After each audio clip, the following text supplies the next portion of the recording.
Hello and welcome, my name is Clown, and today I'm going to be talking about Smutty Scrolls. Now, this is actually, it's like a very, there are a lot of puzzle games, right? But they're super, basic puzzle games, right? They're like, ooh, match tiles or move this tile to the right location.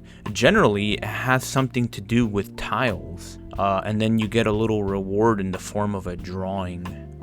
However, with Smutty Scrolls, it's more well-designed kind of puzzles. And it's really cool, actually. However, I have something to confess. I didn't actually finish the game. I don't even think I got close to finishing the game. I only played the game for an hour.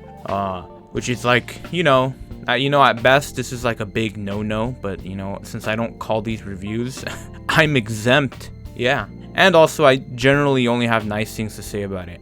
Now, I only encountered 2 different types of puzzles in the game. There might be more, but, even with just those 2, they were pretty good, and I really like what they did here. So basically the way it works is you have the screen divided into a couple different areas, so maybe 3 or 4 different parts, and they're all a part of a story. And you can move your little slime guy around in each dedicated part of the story to change and or unlock the next part of it. And usually you have a couple of endings to the story depending on what you do. So one of the first ones that you're gonna do is a dragon kidnapping a princess or something. And so you have, you move your slime guy to pick in the first area, you get to pick a weapon. In the second area, it's a bit of a thing where you have to find out what you have to do, because there's this orc girl standing there and she has her shield. And if you pick the shield as your, item, then you have to actually put your slime in front of the orc girl, in which case he'll mimic whatever the orc girl is doing.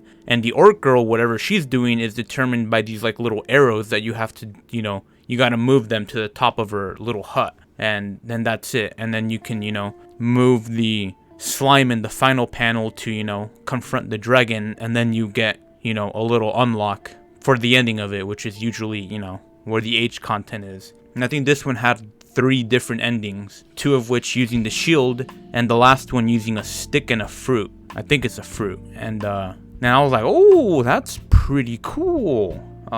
It can be a little hard though. There's another one that was, it was just oh yeah, you gotta kind of, I made the observation I had to make, but then it's oh, but you have to have this specific thing on, and sometimes you just kind of forget that you already did a thing. So you're like, oh, what? I already put that guy using that item in that specific spot. Why is that the solution? But either way, pretty cool. And then the second type of puzzle I ran into was just it was more or less put things in a specific position based off of God, I don't even know. I'm bad with words. Basically, in the top left corner, there was a little thing that you had to figure out. So it gave you a bunch of symbols and or words, and you're like, oh, okay, so this is what they want me to do on the main board. Okay, and that's kind of how that worked. And I was like, yo, this is very nice, actually. I was like, this is really good. I enjoyed it. I enjoyed doing the little puzzles. I didn't really do too much. It was maybe 2 hours of puzzles that I did, but it was a fun time. I think it was a really fun time. However, I have one thing that I didn't like. I wasn't a fan of how the girls looked. Yeah, I know. That's a bummer, but hopefully you guys do like how they look. I'm not a big fan of that style, but at the end of the day, that's what my thinking head thought. So, hope you guys enjoyed this video, and I will see you guys on the next one.